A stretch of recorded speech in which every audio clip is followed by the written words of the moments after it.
ഇന്ന് നമ്മൾ ഉണ്ടാക്കുന്നത് ഇൻസ്റ്റൻ്റ് ആയിട്ടുള്ളൊരു മാങ്ങാച്ചാറിൻ്റെ റെസിപ്പിയാണ്. അടിപൊളി ടേസ്റ്റ് ആയിട്ടുള്ളൊരു മാങ്ങാച്ചാറാണ്. അപ്പോൾ നമുക്കിത് എങ്ങനെയാണ് തയ്യാറാക്കണമെന്ന് നോക്കാം. അതിന് മുമ്പായിട്ട് ഇത് കുറച്ചാണ് ഞാനിവിടെ ഉണ്ടാക്കിയിട്ടുള്ളൂ കേട്ടോ. അതായത് നമ്മൾ ഒത്തിരി ഉണ്ടാക്കി വെച്ച് കഴിഞ്ഞാൽ മാങ്ങ പെട്ടെന്ന് അലന്ന് പോകും. ഈ മാങ്ങയ്ക്ക് ഒരു ക്രിസ്പിനെസ് ഉണ്ടാവണം, എങ്കിലാണ് ടേസ്റ്റ് ഉണ്ടാവുള്ളൂ. അപ്പോൾ 1-2 ദിവസത്തേക്കുള്ളത് മാത്രം മതി, ഒത്തിരി നമുക്ക് ഉണ്ടാക്കി വെക്കേണ്ട. ഇത് നമുക്ക് എപ്പോൾ വേണമെങ്കിലും ഉണ്ടാക്കാമല്ലോ, കാരണം അത്ര ടേസ്റ്റാണ്, അല്ല അത്ര ഈസിയാണ് ഇത് ഉണ്ടാക്കാനായിട്ട്. പിന്നെ തൊണ്ട് അല്പം കട്ടിയുള്ള മാങ്ങയാണ് ഇത്തരത്തിലുള്ള അച്ചാറൊക്കെ ഉണ്ടാക്കാനായിട്ട് ഏറ്റവും നല്ലത്. അപ്പോൾ മാങ്ങ ചെറുതായിട്ട് അരിഞ്ഞെടുക്കാം നമുക്ക്.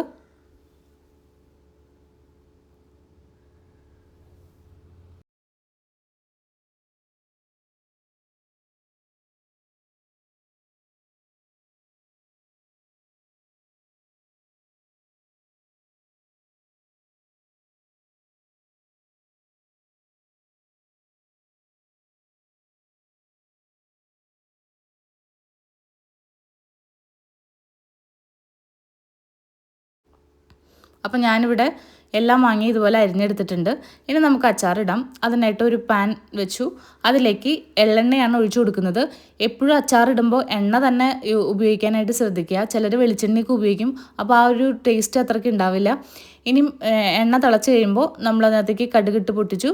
അതിനുശേഷം കറിവേപ്പില, ഇഞ്ചി, വെളുത്തുള്ളി, പച്ചമുളക് ഇതെല്ലാം ചെറുതായിട്ട് അരിഞ്ഞത് ഇട്ടൊന്ന് മൂത്തതിന് ശേഷം പൊടികൾ ആഡ് ചെയ്യാണ്. അച്ചാർ പൊടി 2 ടേബിൾ സ്പൂൺ, അതുപോലെ തന്നെ കാശ്മീരി മുളക് പൊടി 2 ടേബിൾ സ്പൂൺ, ഉലുവപ്പൊടി 1/4 ടീസ്പൂൺ. ഇതിട്ടൊന്ന് ഇളക്കി ആ പൊടികളുടെ പച്ചമണമൊക്കെ മാറിയ ശേഷം നമുക്കിതിനകത്തേക്ക് വിനാഗിരി ചേർത്ത് കൊടുക്കാം.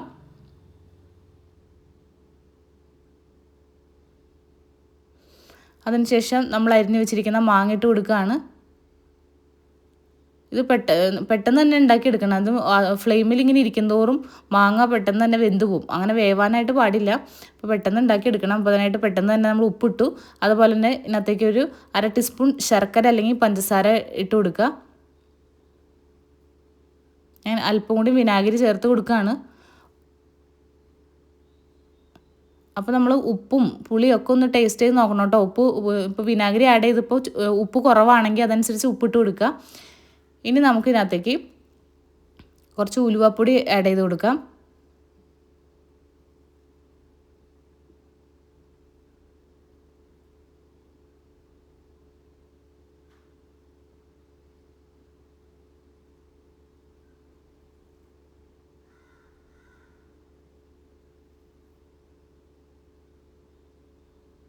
അപ്പോൾ നമ്മുടെ മാങ്ങാച്ചാറ് ഏകദേശം റെഡി ആയിട്ടുണ്ട്. നമുക്കിനത് അല്പം ഗ്രേവിയുടെ കുറവുണ്ട്. അതുകൊണ്ട് ഫ്ലെയിം ഓഫ് ചെയ്തതിന് ശേഷം തിളപ്പിച്ചാറിയ വെള്ളമാണ് ഒഴിക്കേണ്ടത്. തിളച്ച വെള്ളമൊന്നും ഒഴിക്കരുത്, കാരണം മാങ്ങ വെന്ത് പോവും.